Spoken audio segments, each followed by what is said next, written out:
There once was a stock that put to sea. The name of the stock was GME. The price blew up and the shorts dipped down. Hold my bully boys, hold. Soon may the Tendy Man come to send a rocket into the sun. One day when the trading is done, we'll take our gains and go. She had not been 2 weeks from shore when Ryan Cohen joined the board. The captain called all hands and swore he'd take his shares and hold. Soon may the Tendy Man come to send a rocket into the sun. One day when the trading is done, we'll take our gains and go. Before the news had hit the market, Wall Street bets came up and bought it. With diamond hands, they knew they'd profit if they could only hold. Soon may the Tendy Man come to send a rocket into the sun. One day when the trading is done, we'll take our gains and go. No deals were cut, no shorts were squeezed. The captain's mind was not on greed, but he belonged to the artist's creed. He took the risk to hold.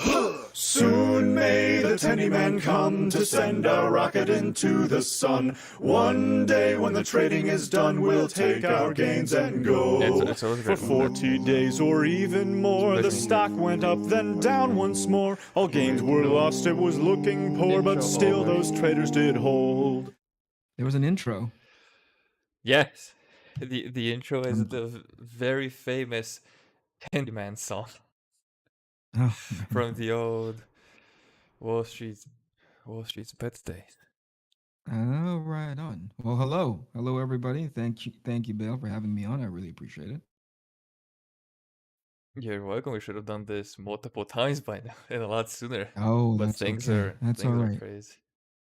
I'd sort of shifted into a different gear when it came to this campaign as opposed to the first one. The first one I was so enthusiastic, not to say that I'm less enthusiastic now, but I'm taking that energy and putting it elsewhere in with this installment. But the first one, my enthusiasm stemmed from like a level of nervousness, right? I'd never done it before.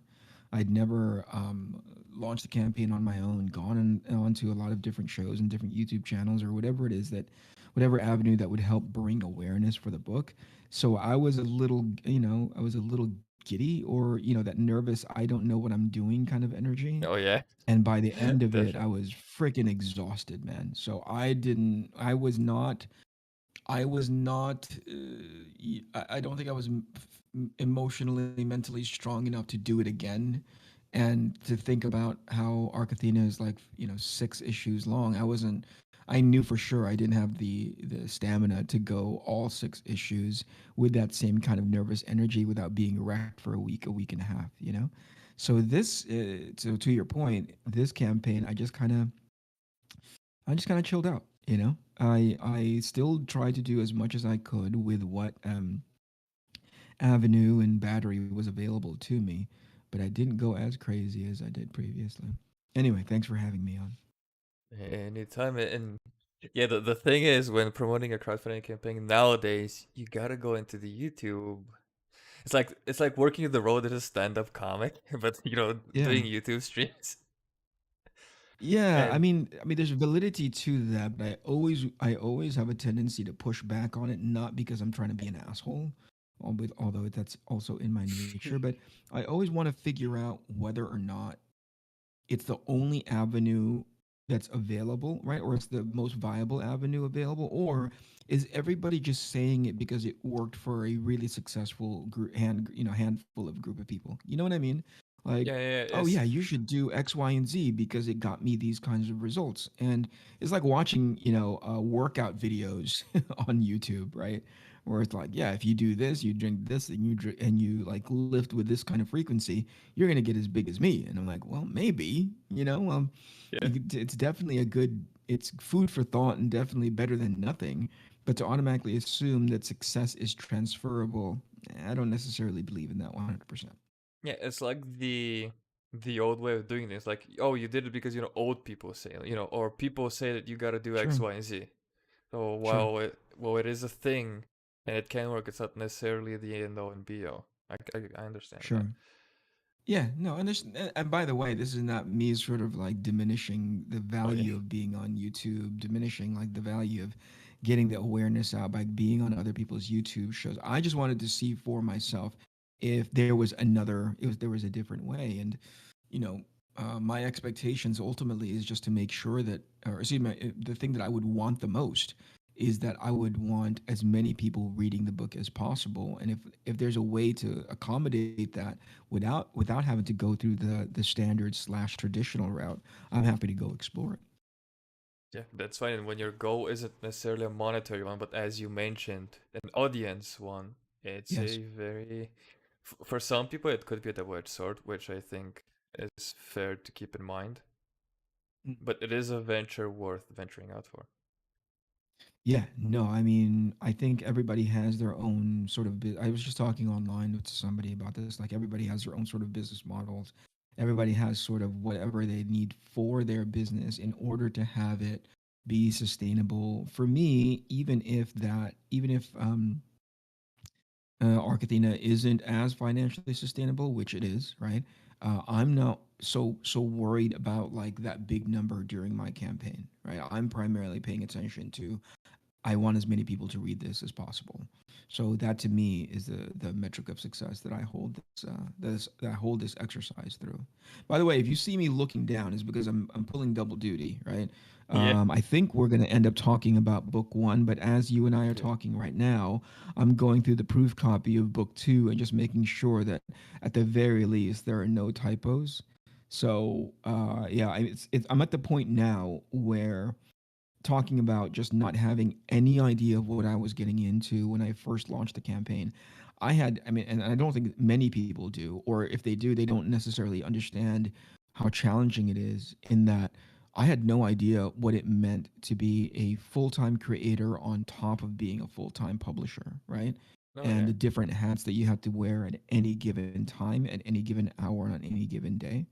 So it's like, how do I maximize my time? And it used to be that I'd get up at like 4 o'clock in the morning, which I understood wasn't sustainable long term, but I knew I needed to do it for the first X amount of issues just so I can get ahead of the curve as far as pre production is concerned.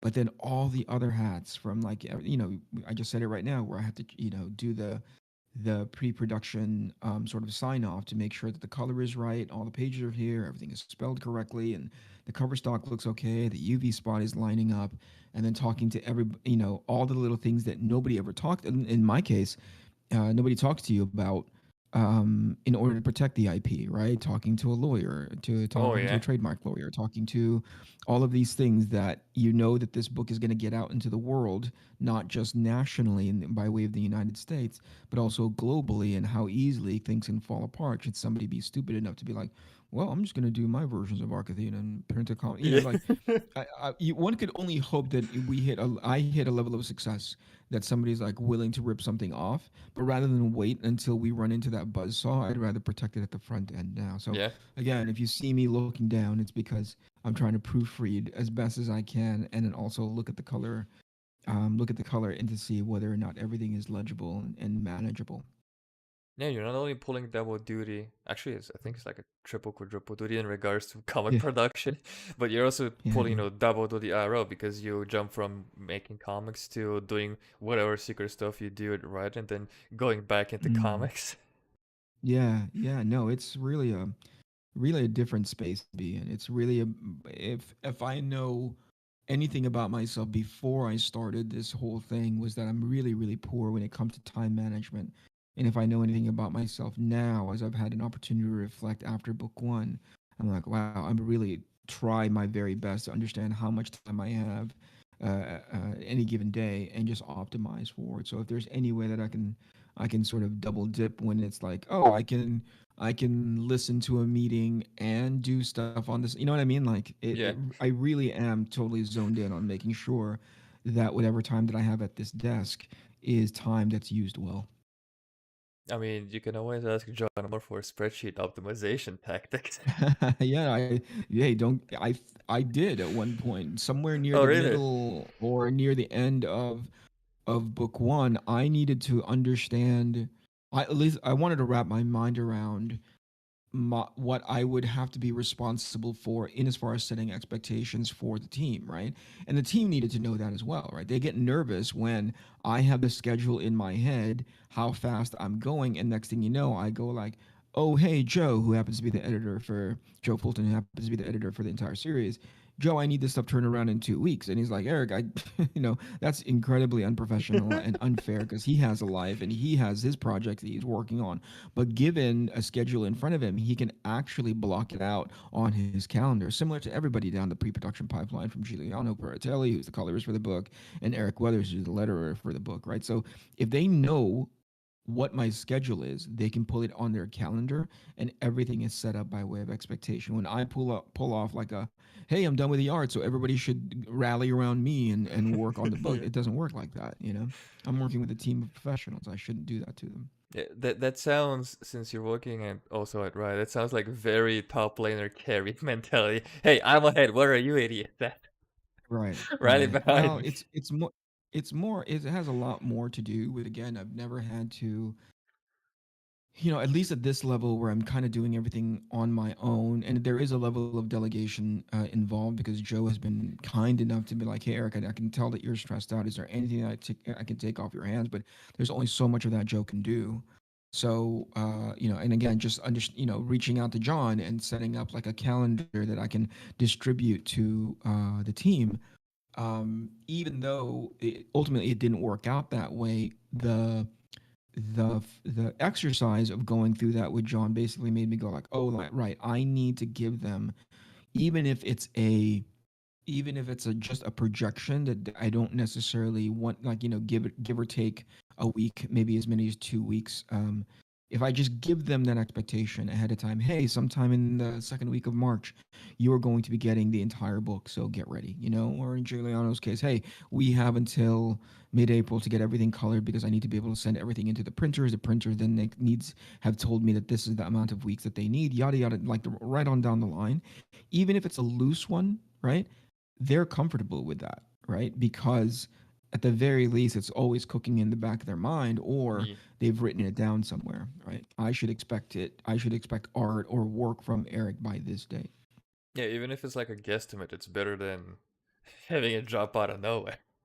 Yeah, exactly. Me just showing up at your front door, going like, "All right, color all of this," just bad form. Yeah, and speaking of book one, I don't know if my mic is gonna pick this up.